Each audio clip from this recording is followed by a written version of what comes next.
স্বপ্নের সুপার শপে গিয়ে নাকি সবার স্বপ্ন পূরণ হচ্ছে, কিন্তু অবাগী যেদিকে যায় সাগর নাকি সেদিকে শুকাই যায়। হ্যালো এভরিওয়ান, আসসালামু আলাইকুম। সবাই কেমন আছেন? সকালবেলা নাস্তা খেতে খেতে আপনাদের দুলাভাইয়ের সাথে আলাপ করতেছিলাম যে আজকে দুপুরবেলা কি রান্না করব। যেহেতু শুক্রবারে সে বাসায় থাকে, ভালো মন্দ তো একটু রান্না করা হয়, তাই আমি জিজ্ঞেস করেছি যে কি রান্না করব। সে আমাকে প্রথমে বলে দিল যে ভুনা খিচুড়ি এবং গরুর মাংস রান্না করতে। তারপরে আমি দুষ্টামি করে বললাম যে স্বপ্নে গিয়ে তাহলে খিচুড়ির প্যাকেজ এবং গরুর মাংসের প্যাকেজ বিক্রি হচ্ছে, সেটা নিয়ে আসো, আজকে সেটা দিয়ে আমরা দুপুরবেলা লাঞ্চ করব। কথা বলতে বলতেই দুইজনে বের হয়ে পড়লাম স্বপ্নের উদ্দেশ্যে। তো আমার বাসার পাশে যে স্বপ্নটা আছে সেটাতেই আমি আসলাম। এসে দেখি এখানে গরুর মাংসের প্যাকেজ নেই, মাছের প্যাকেজ নেই, শুধু খিচুড়ির প্যাকেজটা আছে। তো আমরা সেটা নিয়ে নেই। আসছি যখন ভাবলাম আমার নিত্য প্রয়োজনীয় কিছু জিনিসপত্র শেষ হয়ে গেছে, মাসিক শুকনো বাজারগুলো, তো সেগুলো একটু নিয়ে নিই। যেহেতু এখানে buy one get one free চলতেছে, তো সেজন্য আমি কিছু শপিং করে নিলাম। প্রথমে গুঁড়া দুধ নিয়ে নিলাম, চা পাতা নিয়ে নিলাম, আর এখানে আসলাম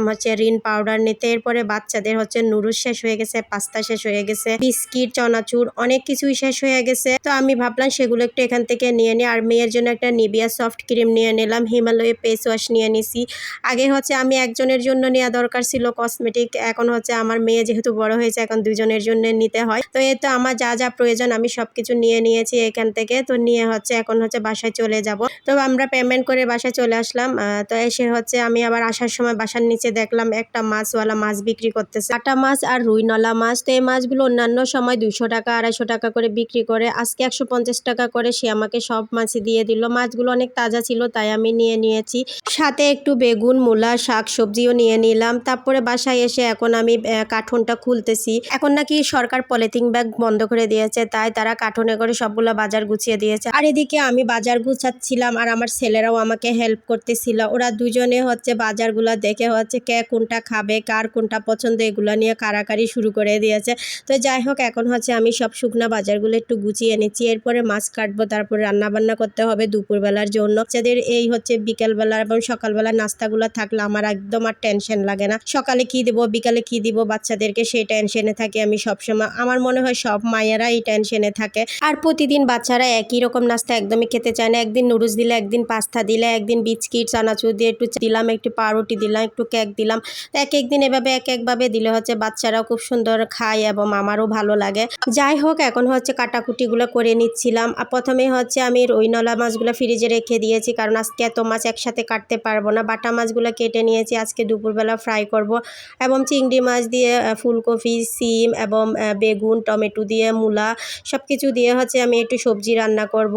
আমার সবজি ছাড়া একদমই চলে না, সবজি আমার অনেক পছন্দ। কয়েকদিন আগের কিছু কুমড়ো শাক ফ্রিজে রেখে দিয়েছিলাম, আমি একদম ভুলে গেছি। আজকে ফ্রিজে বাজার গুছাতে গিয়ে সেগুলো ফেলাম, ভাবলাম সেগুলো একটু রান্না করব।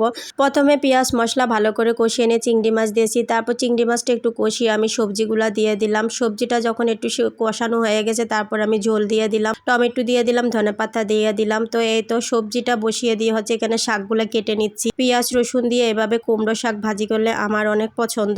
শাক ভাজিটা রান্না করে এখন আমি মাছগুলো একটু হলুদ লবণ দিয়ে মাখিয়ে রেখেছি। এরপর আমি বাটা মাছগুলো একটু ফ্রাই করে নেব। যেহেতু এগুলো কাঁটাওয়ালা মাছ, বাচ্চারা খেতে পারবে না, তাই বাটা মাছগুলো ফ্রাই করে দিলে আমার বাচ্চারা খুবই পছন্দ করে খেতে। তো এই তো বাটা মাছগুলো আমি সরিষার তেলে ফ্রাই করে নিয়েছি। দেখুন কতটা সুন্দর এবং লোভনীয় হয়েছে বাটা মাছগুলো ফ্রাই করা। তো শীতকালে এরকম পাতিল ভরে সবজি রান্না না করলে একদমই তৃপ্তি লাগে না। খেতে যেমন মজা হয়, দেখতেও চোখের একটা সৌন্দর্য আছে, মনের একটা শান্তি আছে। তো এই তো দুপুরবেলা রান্না বান্না শেষ করলাম, বাটা মাছ ফ্রাই, শাক ভাজি এবং সবজি। আমার রান্নাবান্নার ভিডিওগুলো যদি আপনাদের ভালো লাগে অবশ্যই কমেন্ট করে জানাবেন। আসসালামু আলাইকুম।